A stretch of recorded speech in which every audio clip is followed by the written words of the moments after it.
Dying is something difficult to talk about.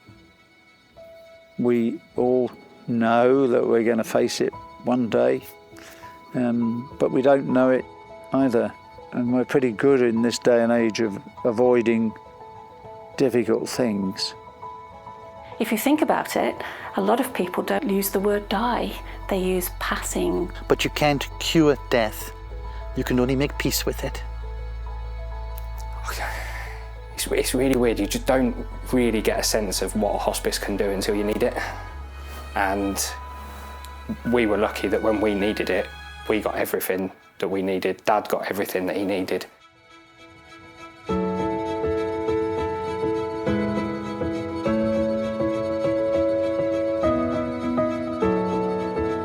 People think coming to a hospice would be the end for them and they may never go home, and I would like to expel that myth. It is a common misconception that people come in here and they come in here to die. It does happen. We know we do look after people at end of life, but we do also support people to be discharged from the hospice. That could be a home with family members, it could be home with carers going in, or it could be to a nursing home. I mean, there's something very special about the atmosphere here at Cransley. So many people from diverse backgrounds with different skills, but we all meet one goal: to make this patient feel more confident, feel happier. It's a passion for providing the best possible care to their patients as much as they possibly can, and that's really what the team at Cransley Hospice is all about. I mean, obviously we're helping people at a very difficult time in their life. Some of that is obviously very serious and it can be quite emotional, but it's also about, people have got life to live, and it's about trying to improve that quality of life to enable them to feel as well as they possibly can within the limits of the illness that they've got.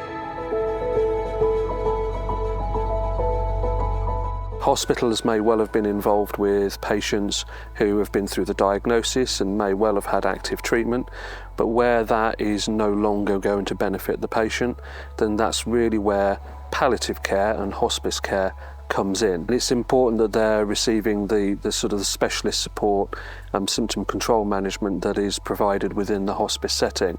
Patients, especially at the end of their life, they need somebody to be able to talk to. They need somebody to support them with their practical issues, because it could be something like that that's really staying with them. It's laying with them and it's not letting them move on in any kind of way.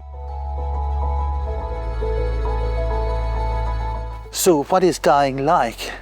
Well, dying is an experience of relating to yourself and your life on a level you haven't experienced before. I think people feel lots of different emotions, very emotive time. However, I think really here at Cransley we're trying to look at individualising that care, so the only way we will find out how somebody really feels is if we talk to them, and one of the key things we would look at is communicating with our patients. Sometimes our end-of-life walk, if we let people in to support us, can be one of the most significant and beautiful moments of our lives, where we can, for maybe even the first time in our life, come home to our true selves. This is a universal experience for all of humanity, but the journey in it is unique to each person.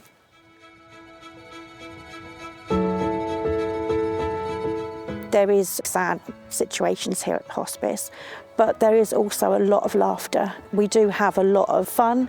We celebrate things throughout the year, like with the Jubilee. We had all the nurses giving out cream teas. We have had reindeers have come in with Santa. We have had weddings. It can be really, really lovely. And just making small changes for people, make big things happen, don't they? Recently, we had a patient come in, low mood, not wanting to eat because he had been given a poor prognosis. He was going to be dying in weeks. And then I said to my matron, I think this is the right patient for us. This person sounds like they need some, what I call Cransley sparkle. So we went, saw this patient, talked food. He's like, we agreed on mushroom soup. This is the only thing that he wanted. Then we're like, okay, that's me in tow with the HCA. We're going to the kitchen, get to the kitchen lady, and we're like, do we have any mushroom soup? We opened the drawers, took out all cans. And then the last one in the batch, mushroom soup. So there was 3 of us, that's me and HCA, kitchen staff, dancing in the kitchen because we were going to give someone mushroom soup.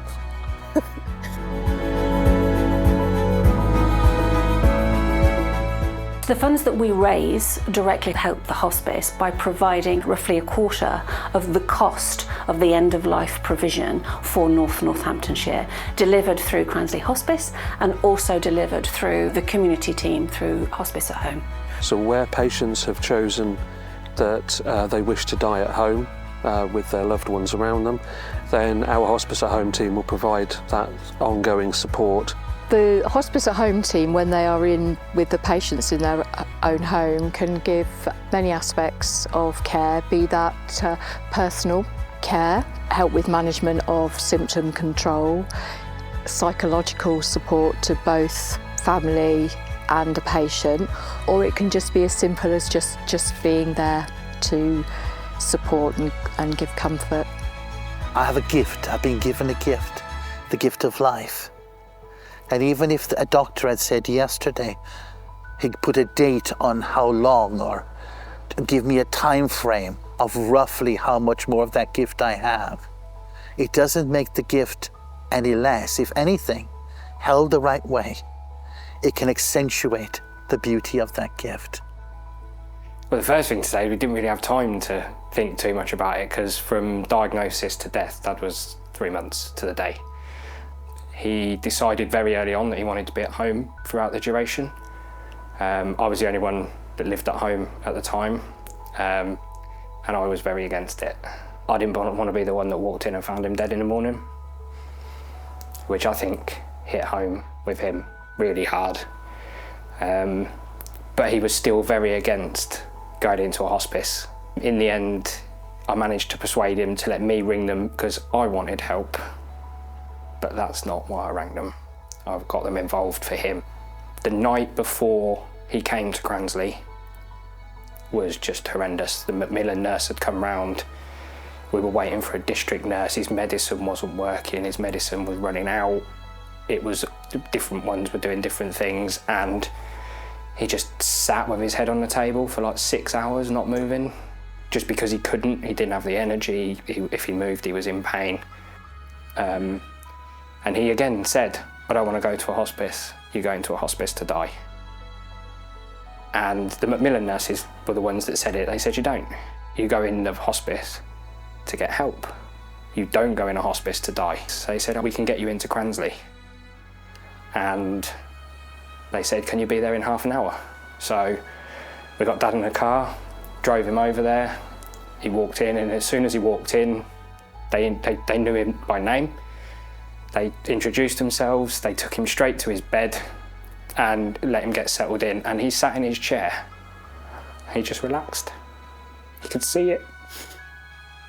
I don't know whether it was he felt like he was in the right place. I don't know what it was, but for the weeks before, every time he sat down, his shoulders were hunched. He was just tense, and as soon as he sat in that chair next to his bed, his shoulders dropped. I couldn't believe the difference in my dad in 20 minutes.